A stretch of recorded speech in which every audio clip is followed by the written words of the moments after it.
Bwana Yesu Kristo asifiwe. Karibu sana. Hapa ni Shuhuda za Kweli na leo tuko na habari njema. Tuko kata ya Mbunda katika wilaya ya Muleba, mkoa wa Kagera. Tumekuja kwa ajili ya semina ya wachungaji, viongozi, wamama, lakini pia na watu wote ambao wanapenda kusikiliza habari ya Injili ya utakatifu. Naweza kukaribisha watumishi wa Mungu ambao wametukaribisha hapa, wanao maneno machache ya kuweza kuzungumza nasi katika siku ya leo. Basi niweze mkaribisha mtumishi wa Mungu aweze kueleza kwa kifupi. Amina. Bwana Yesu asifiwe sana. Tunamshukuru Mungu kwa ajili ya siku njema ya leo, kwa kuwapokea wageni kutoka Dar es Salaam kutuletea habari za Yesu Kristo. Sehemu za wilaya ya Muleba, tarafa ya Mbunda. Watu ni wengi kabisa ambao ni wachungaji wanawasili kesho. Tunao wachungaji zaidi ya 100 watafika hapa kwa ajili ya kazi ya Mungu. Lakini tunamshukuru Mungu kwa sababu ya mafundisho ambayo tumejifunza leo, yameamsha nafsi za watu. Pia tunamshukuru Mungu kwa ajili ya kesho na maandalizi ambayo yanaendelea. Na hata wewe mtumishi uliyeko mbali, unaposikiliza ujumbe huu, basi jitahidi ufike maeneo haya, kwa sababu injili hii ni injili ya matengenezo kwa ajili ya nyakati za mwisho. Ni watumishi walioandaliwa na Mungu kwa ajili ya kazi ya Mungu, kwa ajili ya kutuweka vizuri. Hata sisi wenyewe tulikuwa tuko mbali mno, kwa injili hii tumepona, tumetoka kwenye mataputapu. Kwa hiyo nasema karibu sana ambaye mnanisikiliza, na Mungu awabariki. Bwana Yesu asifiwe. Amen. Bwana Yesu asifiwe sana. Amen. Kwa kweli binafsi namshukuru Mungu kwa ajili ya watumishi wa Mungu kutoka Dar es Salaam ambao wametuletea semina hapa Mbunda, wilaya ya Muleba. Na leo ikiwa Jumapili tumeanza zaidi. Hasa leo nimefurahi sana kwa ajili ya somo ambalo tumejifunza kwamba kutambua dhambi. Kuna watu ambao wengi kabisa ambao tunaishi na dhambi tukidai kwamba ya kale yamepita, tazama yamekuwa mapya, lakini bado kuna mambo mabaya tuyatengeneza. Tulikosea watu huko zamani na tuliishi kwenye mambo ambayo yampendezi Mungu, lakini watu tukijisabia haki. Lakini pia tukafundishwa zaidi mambo ya ndoa. Tumeona watu wengi kweli wakifunga ndoa mbili na watumishi wa Mungu wakibariki, wakisema hakuna kosa kabisa. Lakini mtumishi wa Mungu kabisa akikemea kabisa mambo hayo kwamba ndoa ni ya mke mmoja. Ninamshukuru Mungu binafsi mambo mengi ambayo nimejifunza. Basi nipende kukaribisha wewe ambaye ulioko mbali. Kesho tunaanza. Karibu sana hapa Mbunda, tuweze kujumuika pamoja, na Mungu wa mbinguni awabariki. Bwana asifiwe sana. Shalom. Jambo jema kwa kweli, tunajisikia vizuri. Leo tuko mazingira ya Mbunda kuona wageni wametutembelea kutoka Dar es Salaam. Mimi naitwa mchungaji Joa Christopher na ndio mwenyeji wa maeneo haya.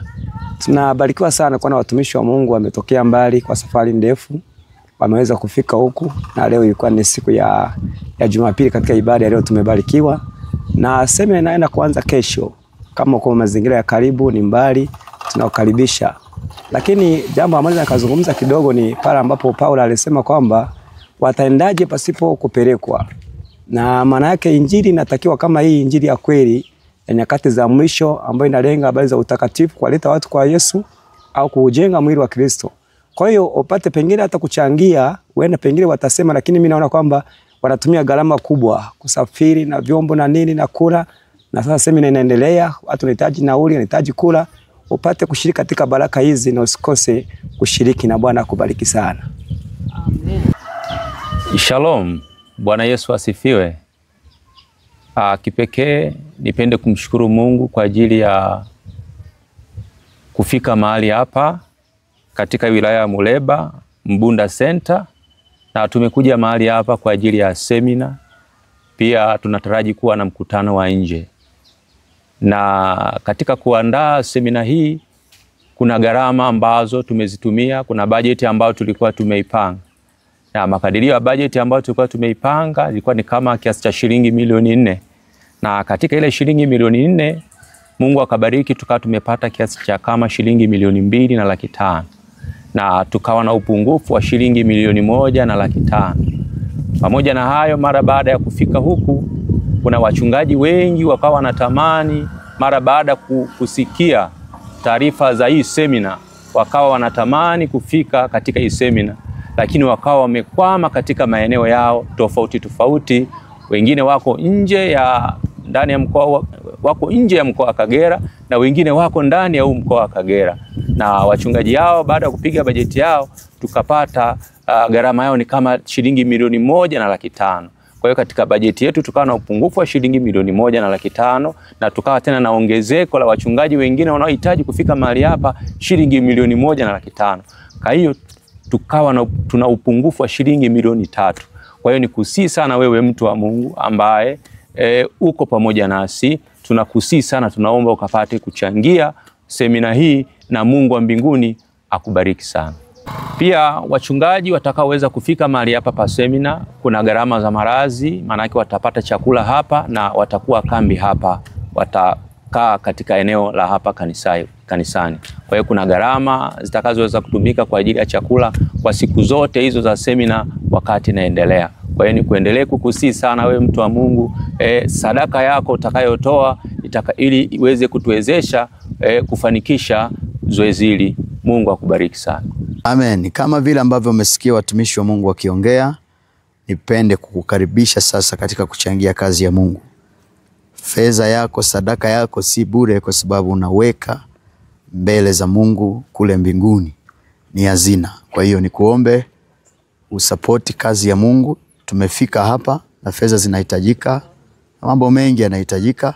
Kwa kama alivyosema mzee wa kanisa, hicho kiasi cha fedha tulikuwa tunakihitaji angalau tukipate ili mambo yetu yaende vizuri. Kwa hiyo una chochote basi unaweza ukafanya kwa namba hii 0673081038. Unaweza ukatuma sadaka yako hapo, na Mungu wa mbingu na nchi akubariki. Semina tunaanza kesho. Leo imekuwa ni ibada tu kanisani. Tumekuwa na ibada nzuri sana yenye nguvu. Ubarikiwe sana. Amen.